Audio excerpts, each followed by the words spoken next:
everyone, welcome to my January plan with me for 2021. I said I was going to release this Sunday or Monday, but happy hump day, I guess. I'm sorry, it just didn't happen. But I guess now we will get on with the video. Okay, so here we go.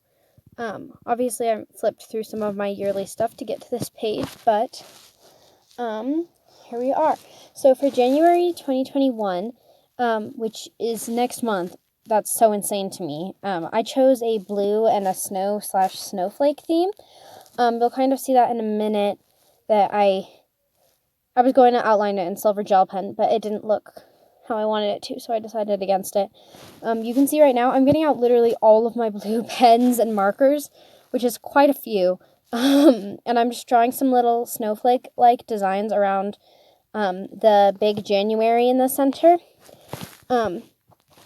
And I think this would be pretty boring on its own, but I ended up making these paper snowflakes. You can see me getting one out right now. My younger sister and I made probably 50 of these, and I used them throughout my journal this month, and I think I really like the way that they turned out. I like the style of them, and I think they ended up looking really cute. Plus, it was a lot of fun while I was making it to thumb through my big pile of snowflakes to choose different ones for different spreads. What I'm using right now to glue them down is an adhesive tape roller, and I just got that from Walmart for a couple bucks. But I ended up using so much of that tape roller in this video that I actually had to go buy a refill for it. It was also super sticky. As you can see, I was trying to glue this one down and a piece of it stuck to my finger and I had to re-glue it down. It was a bit of a pain, but overall very worth it. So this page that I'm doing right now is my goals and events page, which I've come to be very fond of this page. I use it in place of like what a lot of people use their monthly logs for. I put all my goals for the month under the goals section, and anything that I know is going to happen in that month, whether it's an assignment due or an orthodontist appointment, in the events section. And I use it when I'm making weekly spreads. I also lay out this little calendar, and that calendar just lets me see everything week by week. And you can see that I included one too many rows in this calendar. So I actually had to go back and cover a piece of it with a strip of paper later. I went through and colored the tops, those little headers on the calendar. I colored them all that nice blue teal color and wrote in the days of the week with a white gel pen that I stole from my brother. And then I kind of went through and did little colored dots for all of the days, and I wrote the dates on those later. I really like this spread because I think it gives me just a nice overview of the month and lets me kind of stay in the right brain space. Head space is what I meant, but that's okay. I also really like the way this one turned out. I like the big snowflake at the top. I think that's one of my favorite snowflakes that I make. You can see me going through with my markers right now. I had exactly 7 blue markers, so it worked out pretty well, although I should probably cut down on my marker collection.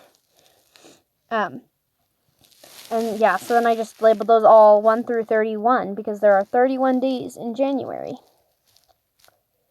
And I think this turned out pretty cute.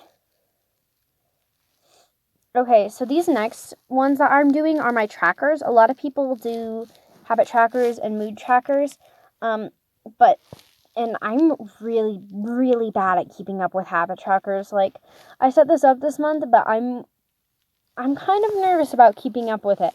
I try basically every month, but I haven't had a successful habit tracker in ages, since like June of 2018. Like, it's been a long time since I've managed to pull one of these off. I wrote down a couple of my habits, but I ended up adding the rest of them later because I just am not very good at thinking on the spot. And you can see I kind of kept with that same all caps font that I used for other stuff. And then, of course, I decorated with some of my snowflakes. I had so much fun with the snowflakes. I'm definitely going to be doing more of that sort of thing, of picking, I don't know, just stuff like this where I have to glue other pieces of paper in. in the future, because I had so much fun with this. Like, it was my favorite part of this month's layout, was going through and cutting all the snowflakes to size and taping them in. Like, I don't know. I just think it added something really nice and unique to it. And, like, no two snowflakes really turned out the same, surprisingly enough. So this is my expense tracker. I just use this to keep track of my money and where it's going, because I like to know how much I have. I did a more silver theme for this page instead of the blue that I've been kind of using for everywhere else, but I kept with the same font, and you'll see in a minute that I added some snowflakes. I pulled out this piece of paper because I kept getting adhesive on my bullet journal pages, and it was making them stick together, and it was really annoying me. So I got out this piece of paper, and I would glue them, like I would put glue on them while they were on the paper, and then I'd stick them down, and it worked out a lot better for me after I started doing that. I chose a couple of the snowflakes for this. I also ripped one on accident, which is why you see me kind of putting that back down. And then I drew in some snowflakes as well. I put those blue dots all around the expense tracker words to make it look like snow was falling. And I think that turned out really cute. Like, I think it looked about how I wanted it to. And then I did a couple more hand-drawn simplistic snowflakes at the bottom. I used a bunch of silver in this spread, but you can't see it that well. Okay, so this next spread has come to be one of my favorites that I actually use. It's my mind dump spread. I know a lot of people don't use these because they don't have enough structure or whatever, but I've found that they're super duper helpful for me, because I don't always have a place to put exactly the information I want to put down. And so I just scribble it in my mind dump and figure out where it goes later. It's really good for when a teacher is giving requirements for an assignment or a due date and then tell us to copy it down. Because I don't usually have any journal out but my bullet journal unless I'm actively taking notes. I did a bunch of decorations on my mind dump page this month just because I had a lot of snowflakes and I was enjoying putting them all down, and so I also did this silver line beneath the words mind dump, and those little dots that make it look like icicles. I really like the way my mind dump turned out this month. I very rarely do anything artistic with it. If you continue to watch, you'll see that for other months I'll probably just leave it alone. Okay, this is my first week spread. I think this is probably going to annoy some people, so I'm sorry, but I don't like to have days from December in my January month, so I just put the first 3 days of the week because that's where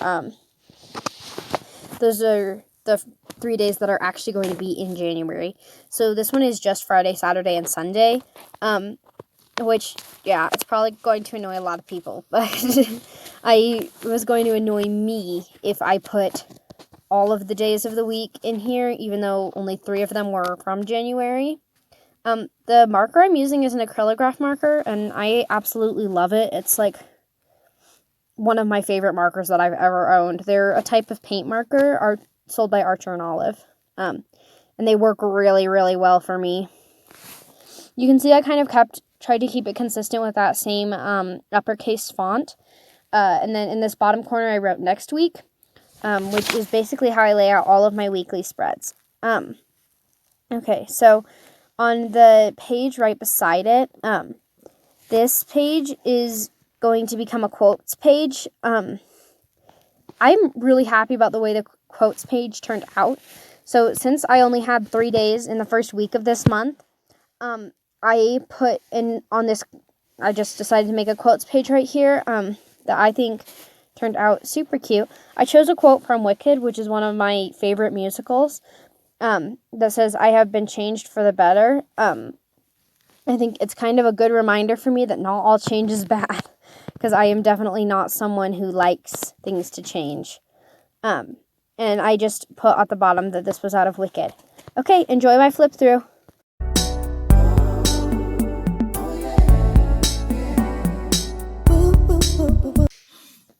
I hope everybody enjoyed that video. I think the theme turned out really cute, but that might be my personal opinion. And I will see you next time. Also, thanks again to my sister for doing my hair and filming me again. Bye!